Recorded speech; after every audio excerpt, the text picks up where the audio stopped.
Do you remember your school days? The worst time was exam time.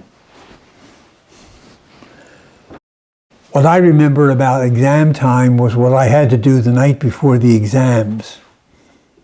A good student would review what had gone in the classroom in the weeks before, because they had paid attention, taken notes, done their homework. But before I took exams, I had to cram, because I wasn't paying attention in those weeks before the exam.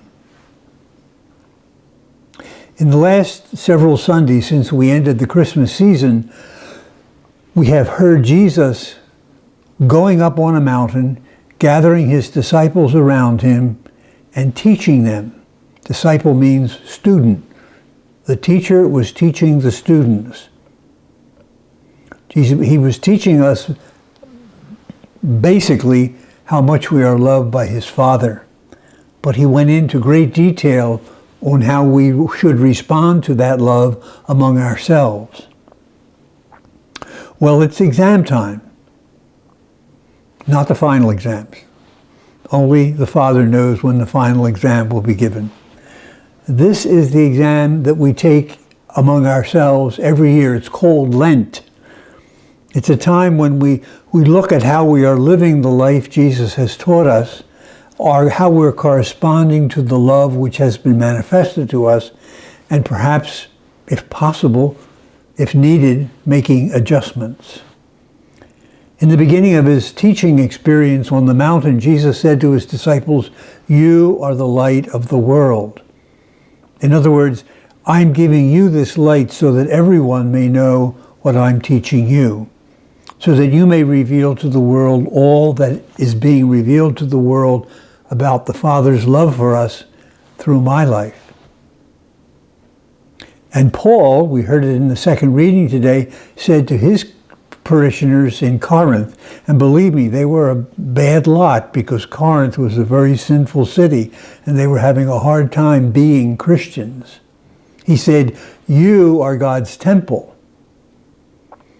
In that time in history, people believed that the gods, or even God for the Jewish people, had a geographical location, and that's where you had to go to worship the god.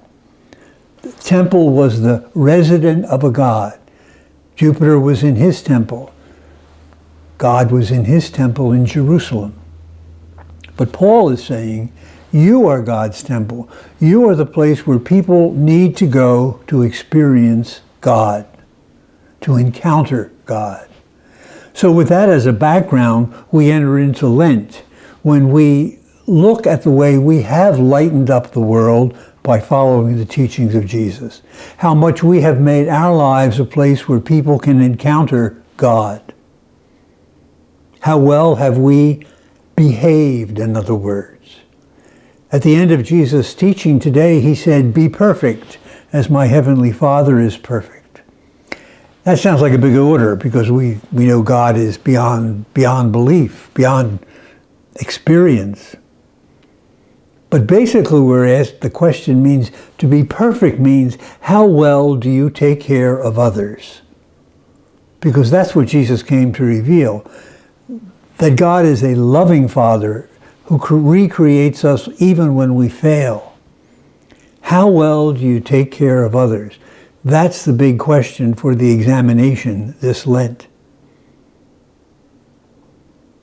Before we took our exams in school, we went back to the books, didn't we? Either to review or to cram. What do we do in Lent? We go back to the book. We go back to the New Testament, where Jesus made himself known, where it's recorded that Jesus made himself known. So my suggestion for Lent is this. Take 15 or 20 minutes every day and go back to the book. Read a short bit of the New Testament. Reflect on it for a few moments. If you don't understand it, if you don't like what it says, if it makes you feel guilty because of what it said, talk to the Father about that. Respond to the reading. And then take a few moments of silence. Just rest with God. Like the Psalm says, like a child in its mother's lap. Read reflect, respond, rest. 15, 20 minutes a day. That's our Lenten examine.